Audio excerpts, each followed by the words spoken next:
Aku nggak mau sama suami orang lagi. Aku tobat, aku minta maaf. Aku udah coba jauhin dia karena aku tahu ini dosa dan nggak mungkin. Dan aku juga nggak mau. Aku tahu aku salah dan aku udah benar-benar nggak mau. Makanya aku coba untuk kemain-main. Aku udah mau nikah. Saat aku mau nikah, aku udah ke Amrik. Aku udah ke Amrik, dia udah mau nikah. Tapi dia nyari. Tetap aja aku nggak bisa. Aku tinggalin cowokku di situ. Cowokku yang itu baik. Karena kamu hidup bingung sendiri. Aku nggak mau lagi. Aku nggak mau sama suami orang lagi. Aku tobat, aku minta maaf. Wajar lah, Bos. Lu so perhatian lo. Apaan lu tuh pagi-pagi? Lu mah nggak tahu. Apaan sih? Lu mah nggak tahu ceritanya. Terus? Laki lu, gitu-gitu. Ya pagi gimana gua nggak stres? Ya di sini so bijak, so baik. Ntar, besokannya dia bilang, ada yang lihat laki lo sama, gitu-gitu. Tapi masih dibikin penasaran. Iya. Ntar besokannya lagi, si ini lihat laki lo sama, gitu-gitu. Nggak ngebantu banget nggak? Ini jahat banget, Enggak, gue senang aja ngeliat dia panik, ngeliat dia stres. Gue cerita, Ayu Dewi, gue kemarin ke tempat karaoke loh. Terus? Wah, gue ke tempat karaoke, kebetulan cewek yang cantik-cantik. Suami lu ke situ kan juga kali ya? Yang masa sih?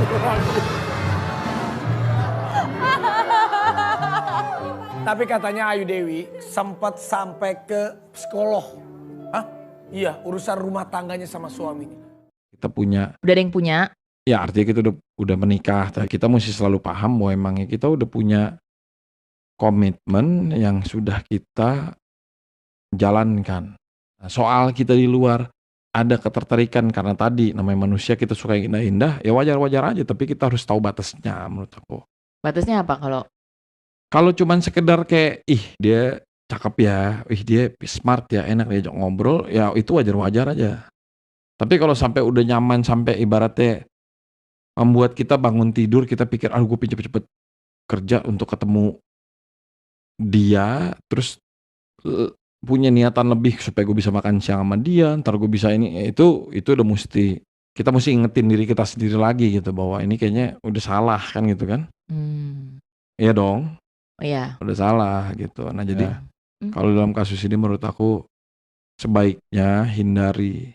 Memang mungkin kalau ngomong selingkuh atau tidak selingkuh, bisa dikatakan belum selingkuh, tapi bisa dikatakan udah sedikit selingkuh karena kan udah ada kenyamanan.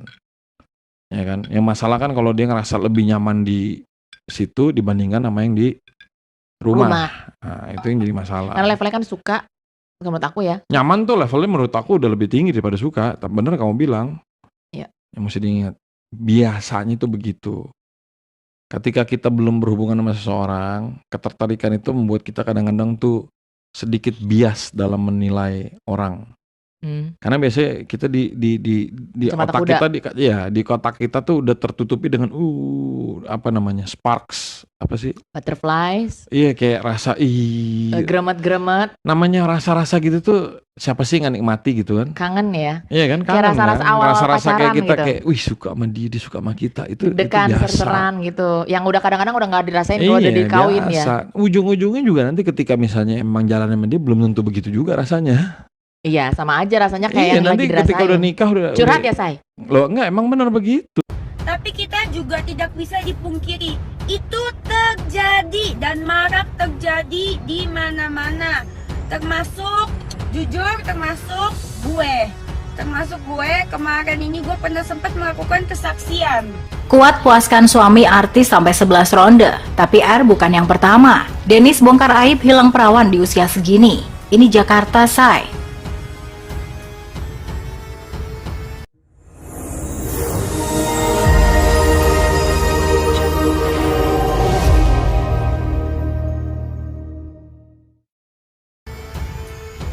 Pengakuan Dennis Charista soal menjadi selingkuhan suami artis selama 4 tahun lamanya cukup menggemparkan publik.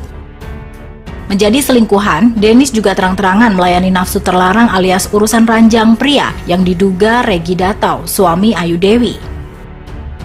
Dalam pengakuannya saat berbincang dengan Dr. Richard Lee, selebgram berusia 31 tahun itu seakan memuji kehebatan ranjang pengusaha berinisial R itu. Diakuinya, ia kuat bercinta sampai 11 ronde tanpa obat dan tanpa istirahat.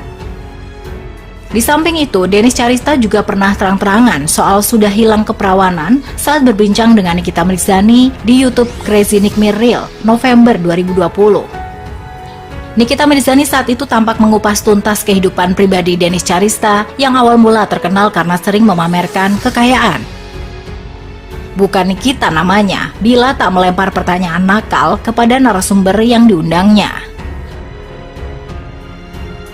Nyai sapaannya itu nampak dibuat penasaran dengan kenakalan yang pernah dilakukan oleh Denis Charista. Hal terliar apa yang pernah lo lakuin? Tanya Nikita Mirzani. Diakui Denis, ia sejak dulu sudah hobi clubbing, namun sudah tak dilakukannya selama beberapa tahun terakhir ini. Dulu aku hobi dugem, dulu, sekarang udah enggak, 4 tahun udah enggak, jawab Denis. Masih penasaran, Nikita kembali bertanya kenakalan Denis lainnya. Tapi lu ngerokok sama peminum alkohol nggak? Tanya Nikita. Iya, merokok sampai sekarang masih, jawab Denis mengakui. Belum puas mengulik, Nikita terang-terangan menyinggung soal keperawanan. Ia penasaran, Denis yang terkenal kontroversial itu masih perawan atau tidak. Seberapa nakal sih lo? Masih perawan nggak? Tanya Nikita. Dan mengejutkannya, Denis pun menjawab, emang ada yang perawan hari gini? Ini Jakarta, say, 2020. Mendengar jawaban Denis, Nikita Mirzani pun tertawa. Seleb yang juga pebisnis bunga buket ini mengaku bila sudah hilang perawan di usia 22 tahun. Denis pecah perawan lu umur berapa? Tanya Nikita kepo. Pecah perawan umur 22, jawabnya percaya diri. Nikita sempat beranggapan Denis pecah perawan di usia belasan tahun. Berarti nggak muda-muda banget dong. Gue pikir lu pecah perawannya umur 15 gitu tukasnya. Bila Denis pecah perawan di umur 22 tahun tapi mengaku menjalin hubungan dengan diduga Regi Datau selama 4 tahun terakhir. Berarti pengusaha R bukan yang pertama dong melakukan hubungan intim dengan Denis. Who knows? Dan hingga saat ini, Regi Datau dan Ayu Dewi masih bungkam soal isu miring yang tengah beredar. Kenal udah lama dari SMP. Ketemunya iya, tapi sebenarnya sekelas. Gue pacaran sama Sekelas. dia. Sekelas. Sekelas. Kelas 2 kelas, tapi dia malah pacaran sama temen yang sebangku gue. Lu waktu dulu sekelas naksir-naksir nggak? Enggak, gue gak naksir. Makasih ya. Oh, gak bener. Aku udah direbutin loh. Aku gak naksir, tapi iya bener-bener. Dia teman sebangku gue pacaran sama dia, berantem sama adalah teman lagi. Ngerebutin dia, aduh gila. Jadi gue Apa yang membuat lu pertama kali pengen deketin? Aku namanya single, saya ngeliat ketemu di Facebook ya, Facebook, boleh juga nih, akhirnya udah deketin gitu. Bentar, lu ketemu di Facebook? Ketemu lagi, Oh, ketemu lagi. komunikasi lagi di Facebook. gue suka karena dia dari luar negeri. Gue kan emang suka main kaya sama yang pinter. Gue anaknya jujur aja. Bangga ya? Iya. Enggak juga, biasa Dia, aja. dia benchmark gue dulu kuliah luar Dia kuliah luar kaya. negeri. Kuliah luar negeri. Terus pakai bajunya turtleneck gitu. Kayaknya orang kaya banget gitu. baju Gue turtleneck? suka. Oh. Iya, pertama kali aku Jadi lihat. lu gak mau nyari cowok emang dulu tuh posisinya harus kaya gitu? Pasti. Karena Dia gue pokoknya yang harus di luar. di luar negeri. Gue luar negeri. Yang kemarin sebelumnya yang di luar kota. Kan, yang penting luar pokoknya. juga sih. Ya. Karena kayak gitu, karena gue lalah miskin ya. Jadi gue tuh selalu fantasi gue tuh gue harus kaya. Dan lu gak takut diomongin orang, ih gila Ayu ini matre? Gak peduli orang nggak ngurusin bon-bon rumah gue. Jadi gue harus kaya, gue harus jadi orang kaya, gue harus deket sama orang kaya. Gue tuh sebenarnya waktu kawin sama dia. Tapi gini, kamu ngaku ya, nih aku tanya ya. Kita dulu udah cukup ngobrol belum sebelum nikah?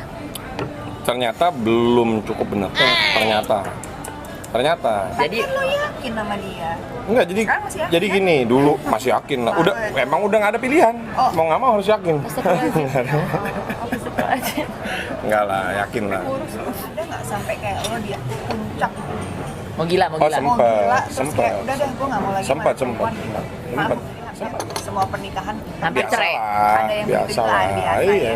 Jadi udah ada kayak gitu. Ya, Di tahun berapa tuh? 4 tahunnya, tapi intinya aku sempet gitu. Bahwa ini ngomong yang soal kamu mau pindah rumah ke sini gitu-gitu. Oh iya. Sampai aku bilang, ya udah kasih tau aja di mana. Tapi aku belum tahu di mana. Oh iya. Iya nggak? Oh iya iya. Iya. Iya, kasih tau di mana. Iya, gue udah Ntar- nyuruh ntar orang aku- gue cari rumah di Kemang.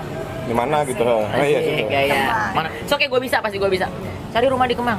Terus gue milih, gue cuma mikir gini. Tapi yang gue sebenarnya pusing kalau gue pisah tuh, orang rumah gue banyak banget. Gue bingung belah-belahannya. Kalau belah-belahan harta mah gue gak mikir dah. Belah-belahan orang rumah. Oh inget gak? Oh, iya, Iya, waktu betul. gue liburan sama lo aja gue nelfon pengacara loh. Cerai. Iya. Cerai. Iya. Ingat gak? Oh iya. Gue nelfon lawyer. Itu marah banget. Itu marah banget. Dia ini banget. Gue marah banget. Iya. Karena dia menurut gue jahat banget waktu itu. Ya gara-gara anak ngambek, gue belum pintar ngurus anak. Terus cara nyelesain kita tuh salah, gue galak, dia juga galak. Dia tuh diem gak gitu. Gue kayak ngerasa, lah. Akhirnya rewel. Kamunya malah kencengin lagi itu kurang lebih gitu. Akhirnya ujung berantem lah ini. Terus abis itu menelpon lawyer. Gue ya udah loh gitu. Gue udah nanti kan? Ya udah tenang. Udah milik lo. Gini, masalahnya ya, ini masalah di sini dia pernah bilang janji sama gue. Look, denger ya. Ini semua orang nih nyaksiin tim gue. Nih vow aku ya sama kamu ya. Kamu tenang aja, sambil salaman. Kamu tenang aja. Aku nggak akan pernah ninggalin kamu dan anak-anak. Ini janji aku, sampai aku mati. Tapi ya kalau di jalan ada belok-belok dikit ya maklum lah. Itu namanya kepleset, manusia tidak luput dari kesalahan. Nah, maksud gue kan orangnya anak proses, bukan anak end result. Nah, itu bentroknya kadang-kadang di situ gitu. Tapi sebenarnya itu kan kayak gitu-gitu justru baik untuk kesehatan kamu juga. Oh iya. Buktinya kamu kurus loh, olahraga. Satu aku kurus, dua jantung aku sehat. Karena kan selalu hit ya, high intensity